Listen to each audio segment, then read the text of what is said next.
Shalom, shalom, bandeko boboto, paix et joie de Christ, banana nzambe, lokumu pe matondo, ezala epai ya mokonzi Yesu Kristu, na ndenge asali biso ngolu, toyoka lisusu maloba mabomoi, maloba oyo uti epai na ye. Termina biso lelo ezali, Jésus-Christ est venu guérir ceux qui ont le cœur brisé. Jésus-Christ est venu guérir ceux qui ont le cœur brisé. Jésus-Christ aye kobikisa bapota ya mitema. Jésus-Christ aye kobikisa bapota ya mitema, aye kokausa yango.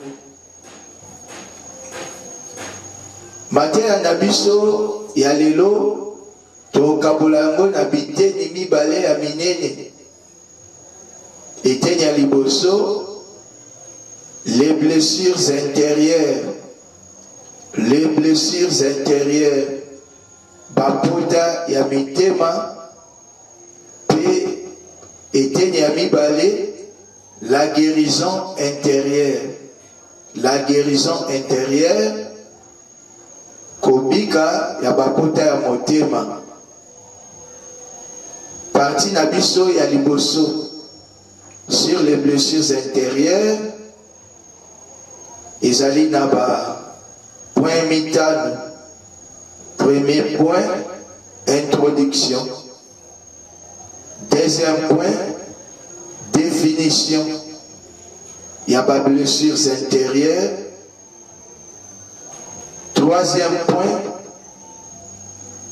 sorte de blessures intérieures. Quatrième point, source de blessures intérieures. Cinquième point, quand et comment est-on blessé? Et cinquième point, les conséquences des blessures intérieures. Premier point, introduction. Deuxième point, définition. Troisième point, source des blessures intérieures. Quatrième point, quand et comment est-on blessé?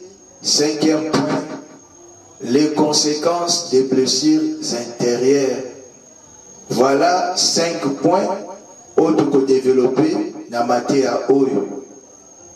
Landa yango très bien dékonangai. Toko kende nango malembe, malembe. Bisika toko suka. Toko yako continuer lisusu. Ti toko silisa thème Oyo.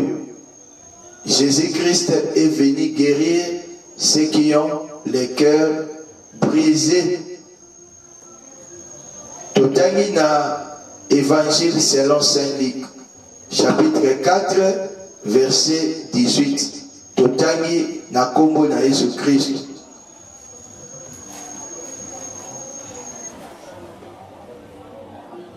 Luc, chapitre 4, verset 18.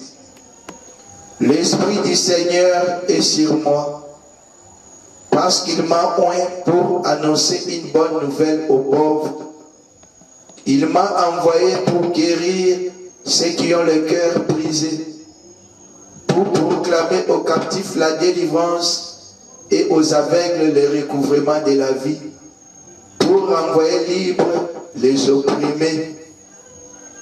Elimo ya mokonzi akiteli ngai, pambapte mokonzi apakoli ngai mafuta, pote nasangela babola sango malamu, nakausa bapota ya mitema ya bayeba zoki, nakangola bato baboloko, nafongola miso ya bato ya lolanda,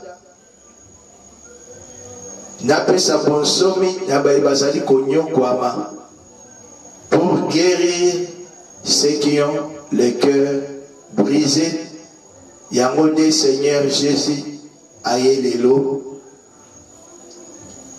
Tobani na prière liboso makia na biso introduction. Seigneur Jésus-Christ de Nazareth, aye epai na biso na nzela ya matea oyo po amoni batu ebele tokoka même kotanga nombre na bango te bazali na bapota na mitema pe bapota ya mitema oyo ememi baconséquence ebele na vie na bango ebebisi bomoi na bango. Parmi bato ebele wana frère na ngai sœur na ngai ozali kolanda mateya oyo yo mpe ozali na kati.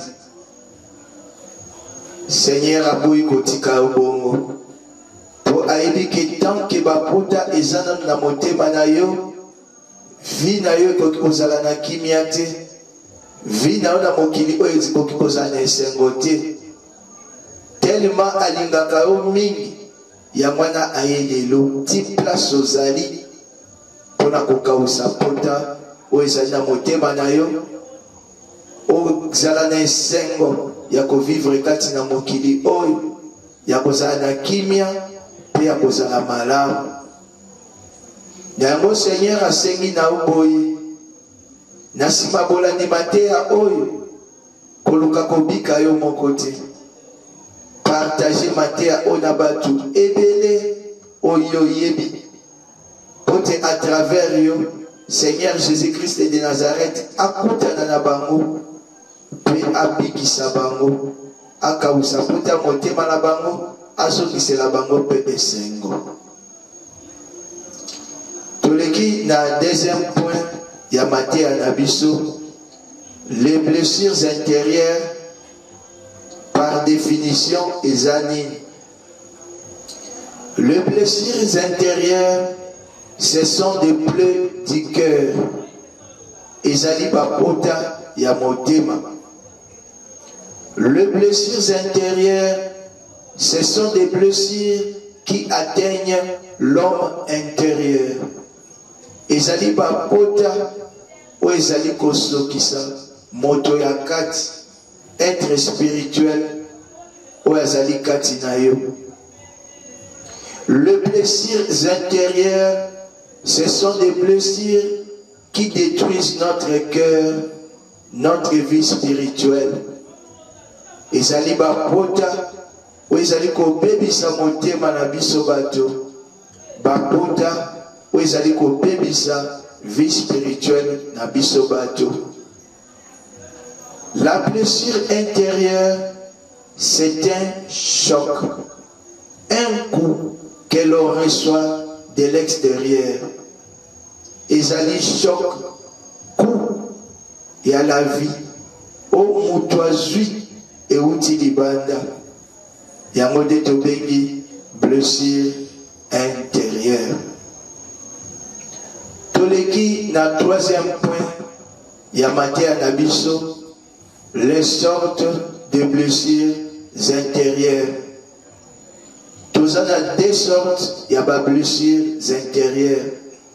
Ya liboso, les blessures intérieures conscientes. Ya mibale, les blessures intérieures inconscientes. Les blessures intérieures conscientes, par définition, ce sont des blessures dont nous avons à l'esprit tous les souvenirs vécus avec précision. Les blessures intérieures conscientes, ce sont des blessures dont nous avons à l'esprit tous les souvenirs vécus avec précision. Ce sont des blessures dont nous avons à l'esprit tous les souvenirs des cas vécus avec précision. Ezali bapota oyo moto azoka na motema elongwa na makanisi na ete. Ayebi mokolo nini azwaki shock na motema. Ayebi likambo nini esalama po azoka na motema. akoki mpe koyeba moto nini azokisa ye. Ndenge ozali kolanda mateya oyo oza na pota na motema pasi na motema ozoka oyebi avec précision événement nini esalama po ozoka pota wana na motema. Mbala mosusu ezali papa oyo aboti yo, mbala mosusu mama oyo aboti yo asala yo likambo moko eblesa motema na yo mpe elongwaka na makanisi na yo te. Ekoki kozala ndeko oyo bobotami na ye, camarade na yo, voisin. Ekoki kozala mpe mobali oyo abala yo to mwasi obala asala yo likambo to makambo ezokisi motema na yo mpe etikali na makanisi na yo.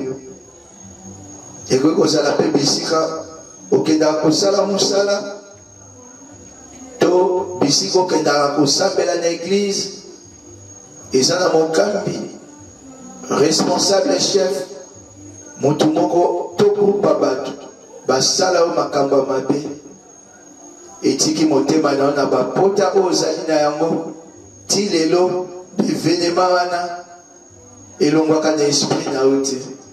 Yango nde tobengi le blessures intérieures conscientes.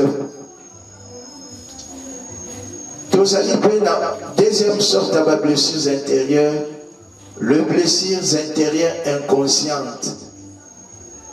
Ce sont des blessures dont nous avons à l'esprit aucun souvenir, mais dont les scènes nous ont marqués. De telle sorte qu'il y a dans notre vie certaines attitudes négatives dont nous ne pouvons nous débarrasser ni justifier leur présence dans notre vie, tout en y restant attachés inconsciemment.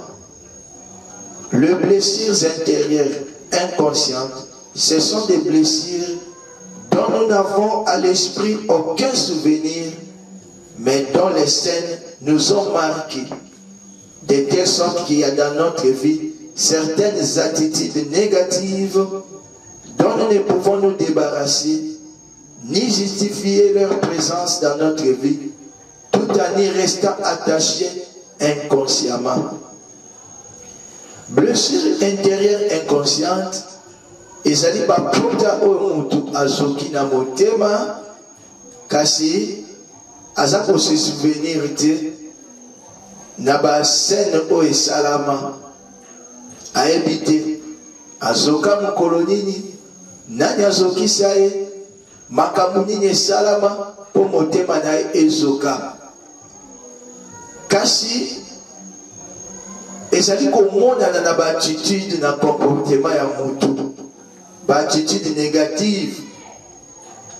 Mutu akoka se débarrasser na baattitude wana te, ozokoka mpe kose justifier na yango te, kasi etikali attaché na vie na yo inconsciemment. Eza na bato ebele bamitunaka, surtout ntango okomi place na yo moko, mpo na nini nazalaka boye, kanda maloba mabe,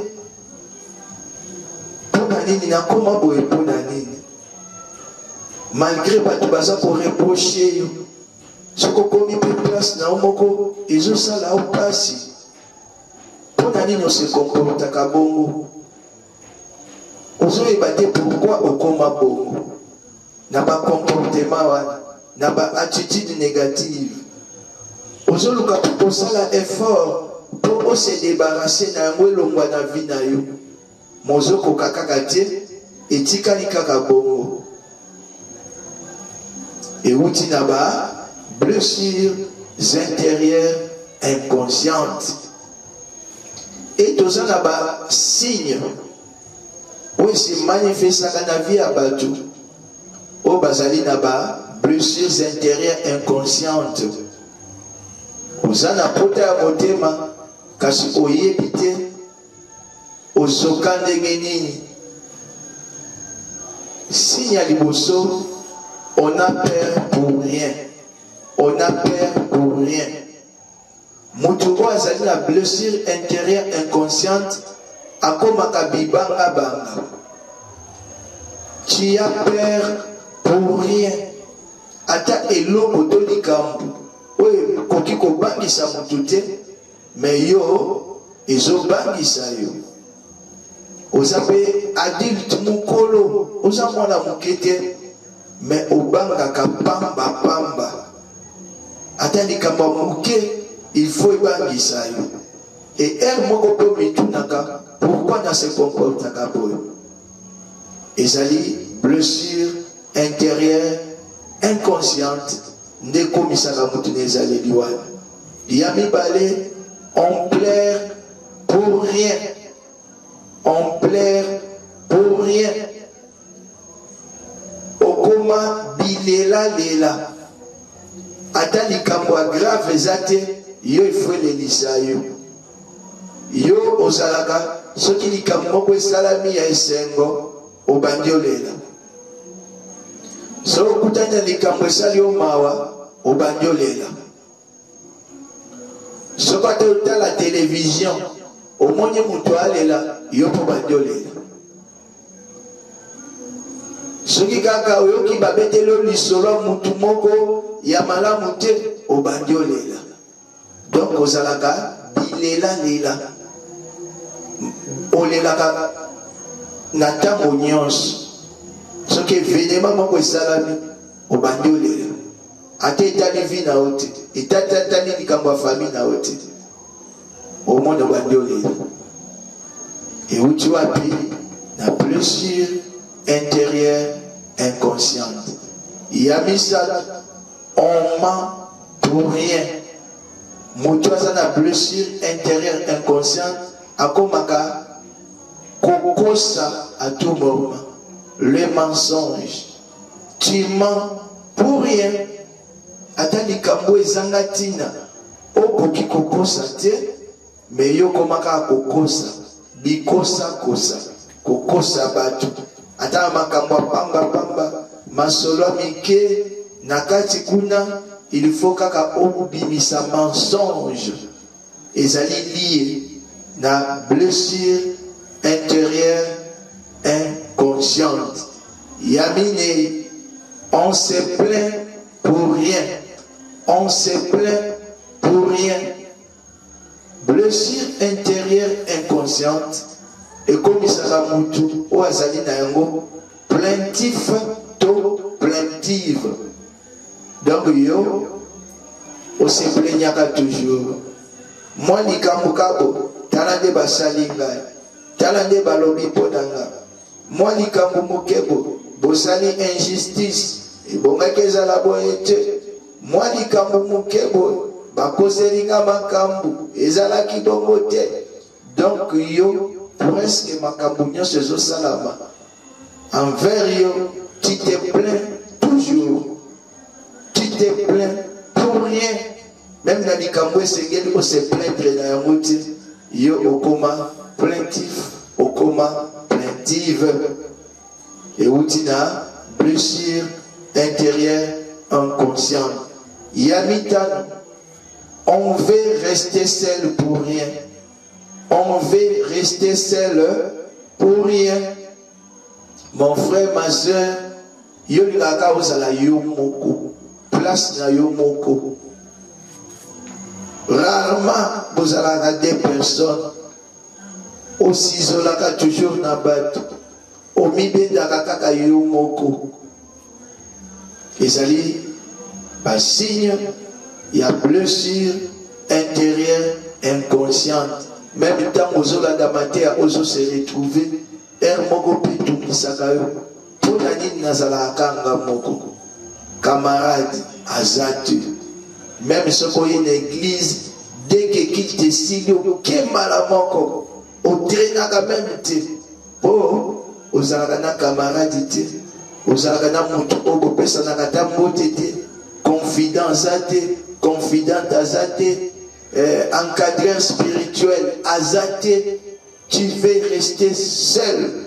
olingika ozala yo moko soki baye kokuta yo baninga baza na mopanzi babeta masolo yo ozalaka na coin na yo na sanzete ozalaka na coin na yo na kiti osimbi livre otanga livre obendanaka yo moko okezamba okebisika moko boye kaka yo moko e mbala mosusu mpe etungisaka yo pourkui nazalaka nga moko eza signe ya mutu oyo azali na blessure intérieure inconsciente. On veut rester seul. Signe mosusu, on évite les gens.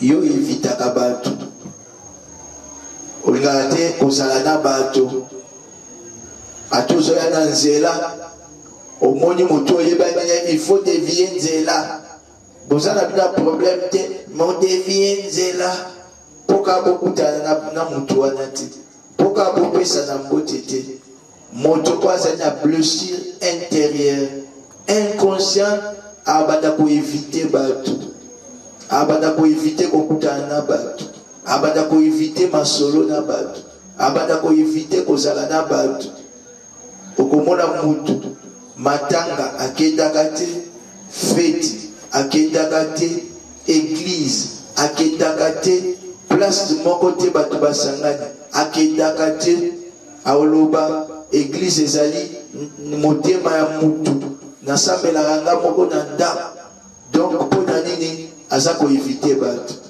ezali blessure intérieure inconsciente mutu etindaka mutu akoma bongo. 7. On critique tout et de rien. On critique tout et de rien. Mutu aza na blessure intérieure inconsciente akritikaka makambo nyonso e atikaka eloko te ata mutu asali likambo ndenge nini okoyoka kaka asali bien mais alobaki bien mais alataki bien mais ezangaka te na maloba na ye toujours des critiques alataki bien mais linette oyo alataki ezalaki baampula minene ebebisaki ye azalaki bien mais rouge à lèvre atiaki modèle asuki akangaki azalaki kitoko mais modèle asuki wana eza ya ntango akala toujours des critiques eza signe ya mutu oyo azali na blessure intérieure inconsciente. 8. On se révolte contre tout le monde. Mutu oyo azali na blessure intérieure inconsciente akomaka na révolte kotelemela bato kotelemela makambo azalaka na respect te abangaka mutu te ayebaka te ke oyo aza chef oyo aza responsable oyo aza yaya oyo aza papa quel que soit âge azali na yango blessure intérieure inconsciente eosalaka mutu oyo azali na yango akomaka kotelemela bato nyonso akomaka komanke respect na bamikolo akomaka komanke respect na baresponsable na ye akomaka komanke respect na bakambi na ye na lingomba ya bana na nzambe na église na communauté chrétienne. On se révolte contre tout le monde. Tala na bokuse oyo Seigneur alingaki to partager na mokolo lelo sur thème na biso munene. Jésus-Christ est venu guérir ceux qui ont le cœur brisé. Luc chapitre 4 verset 18. Point liboso ezalaki introduction. Deuxième point, définition. Il y a ma blessure intérieure.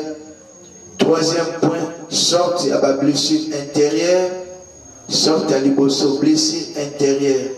Consciente, il y a mi balai, blessure intérieure inconsciente. Prochainement, Tokokoba, la troisième point à matière d'Abisso, source des blessures intérieures, tito qui sera pas conséquent.